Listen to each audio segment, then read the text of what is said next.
Les têtes de Sion, nouvelle émission, c'est parti. C'est parti. Eh bien bonjour à tous, bienvenue à cette nouvelle émission des Têtes de Sion. Heureux de vous retrouver tous les dimanches matins avec chaque semaine une nouvelle équipe ma foi. Et cette semaine on a que en fait des habitués dans cette équipe, on va dire ça comme ça, même s'il y en a certains qui sont pas venus depuis longtemps.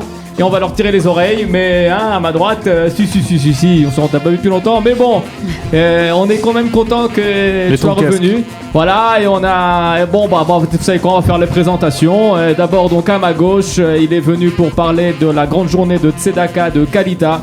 On vous a amené le patron en personne. J'ai pas besoin de me l'auto-présenter. Ariel Candel est avec nous. Salut Ariel. Salut. Et donc à sa droite, à ma gauche, elle a fait le bonheur des élections à Jérusalem aussi. Ça fait longtemps que t'es pas venu.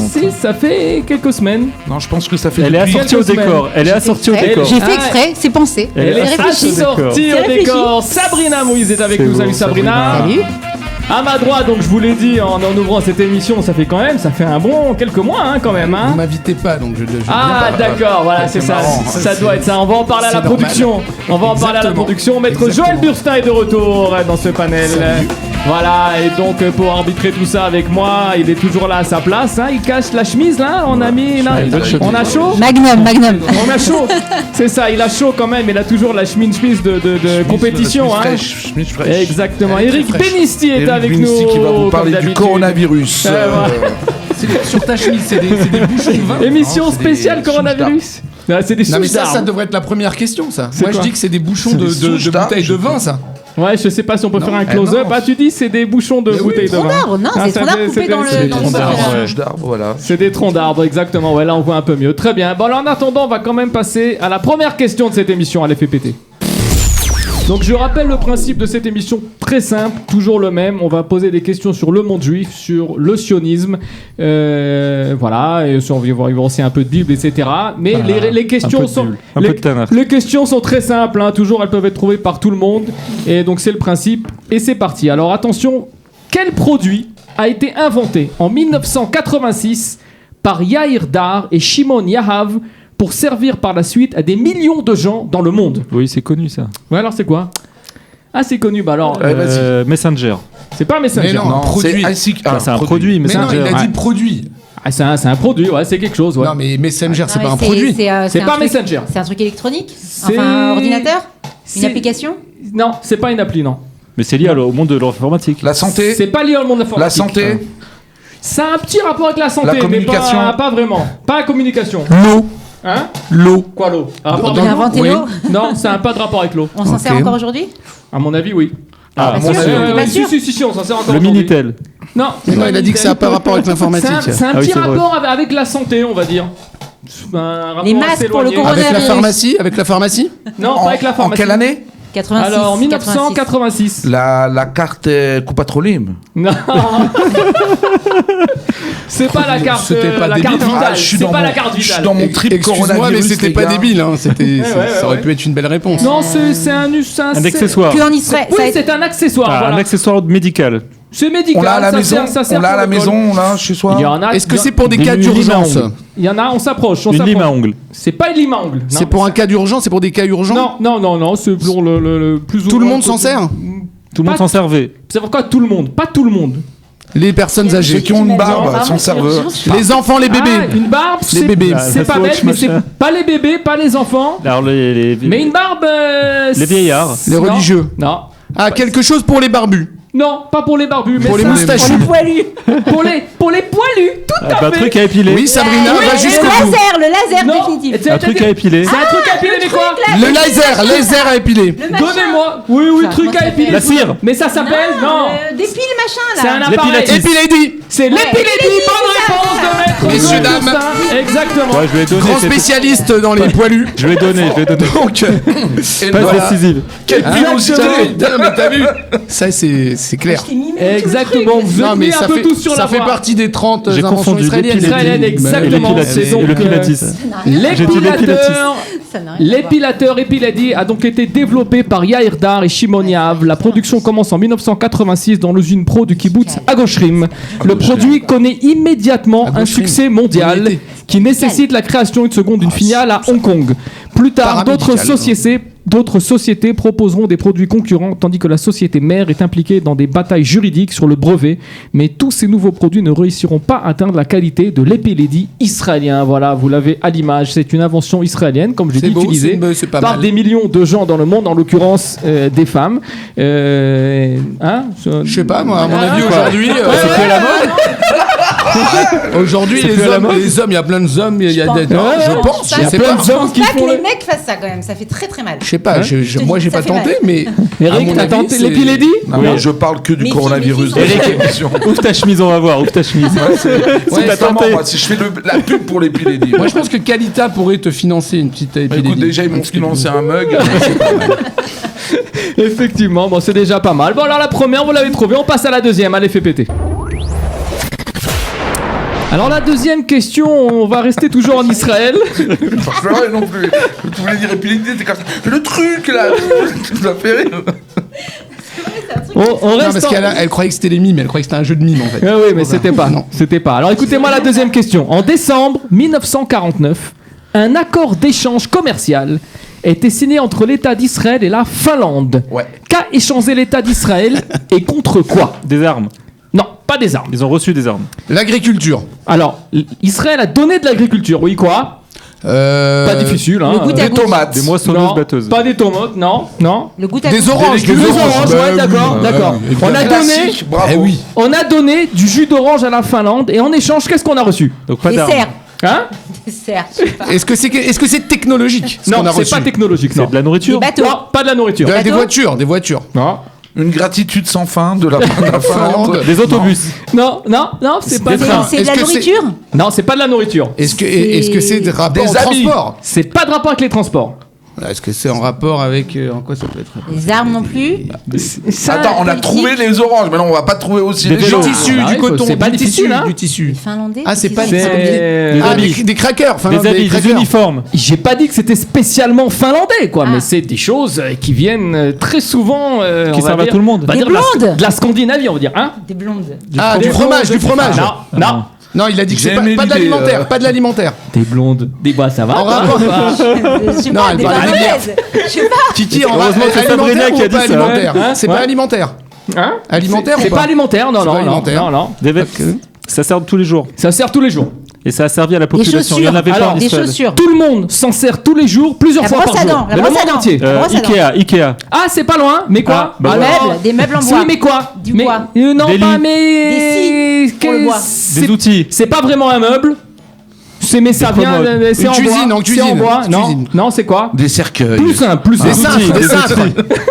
Des outils. C'est pas un meuble. Il est dans son trip Corona, mais jusqu'au bout, quoi. Il va jusqu'au bout, lui. Non, alors plus simple, c'est pas des meubles. Est-ce que c'est en rapport avec la toilette ? Il y en a dans toutes les maisons. En rapport avec la toilette, Ouais. Kiki. La charpente. Pas de la charpente, plus simple. Le toit. Des toits. Des portes. Bonne réponse d'Eric Benisti, exactement. Elle est belle. Tout Je suis à à fait. fond. J'en ai marre, ça fait les deux gars. fois que je fais pas Elle est décisive. Moi, je me tais. Moi, je suis la force tranquille ici. On s'en fout de la réponse. Attends. Moi, je vous ai expliqué. Je suis la force tranquille. J'attends. Je prends toutes les infos et je lâche mon truc. Vas-y, tu peux lire ta l'as bien réponse. lâché. Alors, je te la lis la réponse. En décembre 1949, un accord de troc a été donc signé avec des représentants du gouvernement finlandais au ministère du Commerce et de l'Industrie, dans lequel Israël s'est engagé à fournir aux Finlandais des cargaisons de jus d'orange en échange de 20 000 portes en bois. Alors, le rapport, on veut pas le connaître. Hein. A expédié de la Finlande vers Israël pour logements sociaux en construction. Le syndicat des menuisiers en Israël l'a alors très mal pris et son président Eric Goldschmidt a déclaré avec amertume que ces 20 000 portes auraient pu fournir 100 000 heures de travail de menuiserie dans le pays. Voilà, exactement. Voilà, ah bah exactement. oui. Tout à fait, on a pu acheter israélien. Voilà, des oranges exportées d'Israël. On a toujours exporté des oranges. Exactement. Alors, on est tous d'accord sur celle-là ? Sur celle-là, on est tous d'accord. Tous d'accord. Alors, on passe à la 3. Allez, on voit la 3. À la 3, je vais vous expliquer. C'est une question de Tanakh. Puisque, comme vous le savez, Kiki ne peut pas se passer de la question de Tanakh. Kiki enchaîne. La question, ça a l'air d'être clair, mais t'aurais pu faire un enchaînement. Non, il n'y a pas. Sans transition, simple. t'enchaînes tout de suite. Tu dis envoie ta question, on balance. Très bien, alors je balance ma question. Quel aliment est citée dans le livre des Proverbes, chapitre 25, verset 11. Et quelle est sa particularité? On est donc dans le livre de Michelet, Père Kafé, Pasouk, Yudalef. Un fruit, un légume? C'est un fruit. Ouais. Un fruit. Un fruit ou un Des légume? oranges. C'est pas des oranges en fait. Un mais agrume? C'est pas comme ça que ça Des s'appelle. mandarines. Non, c'est pas un agrume. C'est pas un agrume. C'est Des pas un pommes, agrume. des poires. C'est des pommes, oui, des pommes, mais des Bah pommes. voilà, des pommes. Alors voilà, d'accord, c'est des pommes, mais quelle est la particularité de ces pommes? Elles sont En or. En or. Bonne réponse Oui. d'Ariel Candel, exactement. Ce sont des pommes en or. Regardez C'est beau, le passou que je vous ai amené. Voilà, le verset exactement. Tapouré Zahav. Les pommes, c'est des oranges. Oui, on va en parler tout de suite, mais Tapouré Zahav, Maskiot, Kesef Davar, Davour al Ofanav. Je vous le traduis, des pommes d'or dans des vases d'argent ajourés. Telle une parole prononcée à ces mots. Ajouré, ça veut dire des vases d'argent ajourés. C'est Sabrina. décoré. Comme ça, ouais. C'est ouais, c'est ça. Ajouré, Merci, d'accord. Je Sabrina. n'avais pas ce mot dans mon truc. mais Maître enfin, Capello. donc Ah bah effectivement, moi j'utilise tous les jours ce mot-là. voilà exactement. Donc des oranges. Alors c'est vrai que Tapouré Tu as un Zahav, mug ajouré. c'est la traduction. Ce sont des pommes d'or, mais c'est devenu après Exact. Des Tapouz. oranges. Tapouré Zahav, Tapous, et c'est devenu des oranges, puisqu'effectivement, des pommes en or, ça a des oranges. Alors, Ariel, t'as donné une bonne réponse, et Tapouré donc Zahav. tu es venu nous parler. D'argent. Zahav. Voilà, Tapouré D'or. Zahav. On va parler de blé, on va parler de Tzedaka, on va parler de la grande journée du 8 mars qui s'annonce sur Kalita et organisée par Kalita. Voilà, donc le 8 mars, alors c'est bien que j'ai Sabrina à côté de moi, puisque il y a eu le cœur des mamans là, qui a quand même ramassé une très belle somme d'argent là, il y a quelques jours. Et donc c'est aussi une occasion, encore une fois, de remarquer cet extraordinaire travail. Et en fait, cette journée d'Atzedaka est née, on va dire, suite à un rapport à la base du directeur général du ministère des Affaires sociales, qui s'appelle Monsieur Kaplan, Victor Kaplan, qui est le plus vieux directeur général en Israël de ministère. Il a 82 ans. C'est un monsieur très intéressant. Et donc, il nous a, on va dire, convoqués, on va dire ça comme ça, pour nous montrer un rapport qui dit en fait que sur les 40 000 olim de France qui sont venus ces 10 dernières années en Israël, donc 500 familles sont déjà inscrites à la Revacha, sont déjà donc en dessous du seuil de pauvreté en Israël, et 500 autres familles sont, on va dire, avec ce qu'on appelle en hébreu des meafiene Revacha, c'est-à-dire qu'il y a une chance qu'ils sont à la porte, on va dire, ils sont au-dessus du seuil, mais ils peuvent être vite en dessous. Et donc on a donc détecté 1000 familles, on va dire comme ça, en Israël, d'après le ministère. Et donc on a décidé de lancer cette grande journée pour en fait compléter, il faut le dire, on a parlé du cœur des mamans, mais compléter ce travail d'association et arriver en fait au maximum de familles. On parle surtout de quantité ici, on ne parle pas de qualité de travail, de qualité des associations qui font ce travail-là est extraordinaire, mais on parle surtout ici de quantité et d'essayer en tout cas d'arriver à aider ces 1000 familles durant un an. Et donc, à raison de l'aide sera donnée donc à raison de 500 shekels par mois par famille. Ça veut donc dire 6000 shekels par famille, fois 1000 familles, ça fait 6 millions de shekels. 3 millions de shekels sont des shekalim qui ont déjà été relevés auprès de philanthropes. Ouais. Et 3 millions de shekels seront levés auprès du grand public, des associations, des synagogues, des groupes de jeunes. J'étais encore ce matin à Ashdod voir un groupe de jeunes qui s'est engagé à lever 50 000 shekels ce jour-là. D'accord. Et donc, on espère avoir véritablement ces 6 millions. Et c'est également une occasion de rappeler, parce que c'est moins su en Israël. Tout le monde sait en France, par exemple, que le SERFA existe et qu'on peut avoir cette comment on dit, déduction d'impôts. En Israël, les gens le savent moins. Alors, c'est intéressant. Il paraît qu'il y a 4 milliards de shekels en trop au ministère du Trésor de gens qui ne réclament pas ces rapports d'argent. Mais ça existe aussi, ça s'appelle le Seifem Arabim Veshesh, qui sera donné donc en Israël pour ceux qui sont en Israël, et en France le SERFA pour ceux qui sont en France. Donc voilà, c'est le 8 mars, c'est la grande journée de la Tzedaka. Alors si on veut donner, comment on fait ? Si on veut donner, comment on fait ? Il va y avoir un lien internet qui va circuler, qui va être soit un lien général pour ceux qui vont donner de façon générale, soit un lien qui va être donné par association ou par synagogue ou par groupe de jeunes. Il faut savoir qu'il y a par exemple des communautés des synagogues qui nous envoient donc des listes de gens qui sont dans le besoin, où il y a des associations également qui nous envoient des listes de gens à aider et qui aident eux-mêmes. Donc il y aura des liens internet qui vont tourner, et pour ceux qui préfèrent par chèque ou par espèce, ça existe aussi. Donc il y a dans certaines villes, à Ashdod par exemple, il y a une association qui va ramasser ou à Natania également qui vont ramasser cet argent-là. Il y aura 2 points de collecte. D'accord, donc je vous invite tous à participer à cette grande journée du 8 mars, la journée de la Tzedaka organisée par Kalita pour les familles de Olim en difficulté. Alors encore un mot, c'est important, c'est quand même la veille de Purim. Donc puisque le 9 au soir ce sera Purim en général et le 10 au soir le Purim à Jérusalem. ce qu'on appelle le Shushan Purim. Et donc, pour ceux qui désirent, via cette opération, faire la mitzvah de Matanot Lavionim, le jour même de Purim et de Shushan Purim, une partie de cet argent sera déjà redistribuée à des familles qui sont en contact avec nous déjà ces derniers temps. On reçoit un serfa Matanot Lavionim. C'est bien. Voilà, exactement. C'est beau, exactement. En tout cas, voilà. Donc cette journée du 8 mars, voilà, soyez avec nous sur Kalita. Il y aura aussi des programmes spéciaux, je pense, sur la radio, voilà. Et donc on vous attend cette journée. Ça va être très intéressant. Et nous, on passe à la question numéro 4. Allez, envoie. C'est du canard, c'est du canard. Alors la question numéro 4, c'est pas du canard, c'est la question Blitz. Et pour ceux qui... Ça s'appelle la Kiblitz Voilà, aujourd'hui. ça s'appelle la Kiblitz, oui, bah, c'est pas que tu sais tout, hein. Moi je suis abonné je vois que tu sais tout. J'ai l'application Radio Kalita. Ouais. Enfin vas-y, continue. Ouais, tu regardes toutes les émissions. Tout de suite, moi. Exactement. Donc la question Kiblitz, je rappelle, je vais donner des bribes d'informations sur une personnalité. Donc ça va être elle, mais ça peut être un homme ou une femme, une personnalité ultra connue du monde juif. Et vous balancez autant de noms. Dès que vous balancez la bonne réponse, j'arrête. On est d'accord ? Okay. Est-ce que mon ami Tsouri à l'origine, il est prêt, il est au top. Attention, c'est parti. Elle est née le 3 mai 1898 à Kiev. Attends, je me permets. Non, quand il dit elle est née le 3 mai, il parle de la personnalité. Bonne réponse d'Ariel Candel, enfoiré. Ah ouais? C'est Golda Meir. Non. Exactement. Direct, toi. Il est né le 3 mai. Le problème, c'est que moi, quand je prépare ces questions, ce détail Tu connais pas les invités. ouais, je sais pas que c'est qui vient. Donc quand t'amènes des grands professionnels du sionisme, etc.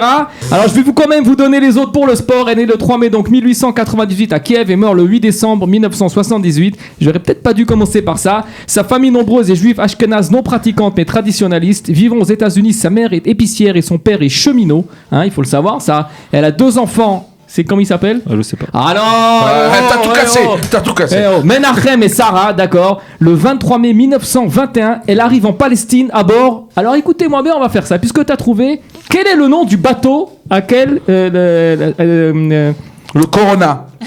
non, monsieur. Pourquoi pas? C'est un nom de bateau. Altalena. Donnez-moi le nom du bateau sur lequel... Oui, c'est un bateau, il peut être... C'est Chazak Meod. C'est vrai. Sur lequel Golda Meir arrive en Israël. Allez, c'est parti.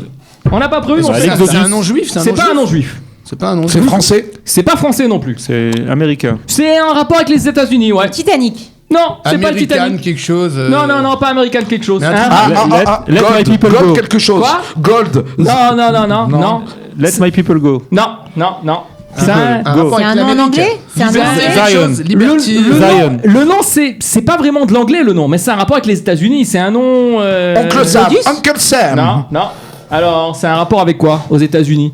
Bah, l'oncle, la Dollar. liberté, la liberté. Dollar. Le Levinsky. En quoi les qu'est-ce New qu'ils York. ont fait les Américains de Ah, le Le pionnier. Normandie. Les Indiens. Le débarquement.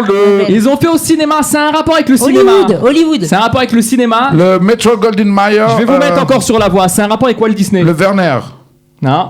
Le Mickey. Non. Fievel. Alors, ça s'appelle Fievel. D'accord. Alors, on n'est pas loin. Alors, c'est une héroïne Mickey de Disney. Mouse. C'est une Le héroïne de Disney. Pocahontas. Pocahontas. Bonne réponse d'Eric Benisti. Tu Et peux moi, envoyer. j'ai aucune personne dans ma famille s'appelle comme ça. C'est-à-dire que toi, c'était facile et tout. Exactement, Golda Meir arrive le 23 mai On avait 1921, Pocahontas. laissez-moi dire, en Palestine à bord du SS Pocahontas et s'installe à Merchavia. Le 14 mai 1948, elle signe la déclaration d'indépendance de l'État d'Israël. Le 26 février 1969, le Parti travailliste l'a choisi pour devenir Premier ministre. Voilà, vous avez vu toutes les bien, images c'est passer, bon. on vous a montré Golda Très Meir. belle photo, très On éclairée. vous a en montré plus. des photos au kibbutz et on vous a montré des photos où elle signe la déclaration de l'indépendance et voilà, elle amène une place à son nom à York. À New York, exactement, à Manhattan. Voilà, exactement, vous avez toutes les réponses et on va à la question numéro 5. Question numéro 5, dernière question de cette émission, c'est la question qu'on a déjà posée, puisqu'imaginez-vous qu'on a déjà fait pour cette émission plus de 380 questions. Quand même. Et qu'on s'est dit qu'on va voir hein, si le panel, ou peut-être, je sais pas, alors peut-être que Sabrina était là quand on a fait cette question, peut-être qu'Ariel était là, Joël, je ne sais pas. En tout cas, c'est une question qu'on a posée il y a plus d'1 an. Si vous, les webtateurs et les webtateuses, vous avez de la mémoire, on va voir. On va tout de suite voir. Et la question est la suivante. Qu'a fait le français Thomas Pesquet en février 2017 en rapport avec Israël? Du sport. Non, c'est pas du sport. Politique. C'est pas de la politique. Journalisme. De l'art. Astronaute, c'est un astronaute. C'est un astronaute. Oui, et c'est- donc, qu'est-ce qu'il a fait? Ouais. Oui, astronaute. il a pris. Bah, ça, c'est Il a mangé un falafel dans la Colombia. Non, il a pris Il a- Filine ou Schéma. Non, ça, c'était Ilan Ramon, Ça, c'est Ilan c'est Ramon. Ramon. Mais c'est un astronaute. Et qu'est-ce qu'il a fait donc depuis l'espace? Il a fait schéma Ilan Israël. Ramon, il a pris un Sefer Torah. Il a pas pris- pris ni des Non. Une Qu'est-ce- mezouza. Qu'est-ce qu'il a fait depuis l'espace, le français Thomas Il a planté Pesquet? un Il a pris drapeau. Israël en photo. planté Il un a drapeau. pris Israël en photo. Ah. Bonne réponse d'Ariel Candel, exactement. C'est un astronaute français qui a pris des photos de la mer morte. sont faciles, depuis tes questions, l'espace. Voilà, tu peux nous montrer. C'est pas ces photos-là exactement, mais c'est ce qu'on voit à la mer morte depuis l'espace. On voit l'évolution de l'eau dans la mer morte.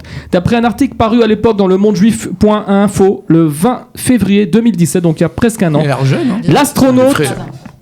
Il y a 3 ans exactement. L'astronaute Thomas Pesquet en mission dans l'espace depuis 3 mois a partagé au mois de février 2017 plusieurs clichés de la mer morte pris à 400 km d'altitude.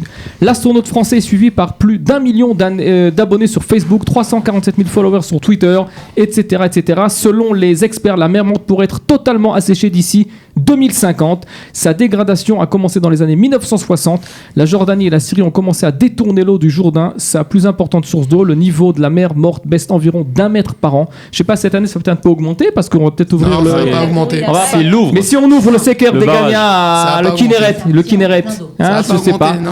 Alors, en 2013, son niveau était Je de pense que par rapport au 427 mètres. coronavirus, bon, enfin après je vous En dis pas. dessous du niveau de la mer, soit près de 27 mètres de moins qu'en 1977. Voilà, d'après les données officielles israéliennes. Voilà, vous voyez aussi à l'écran Thomas Pesquet, exactement.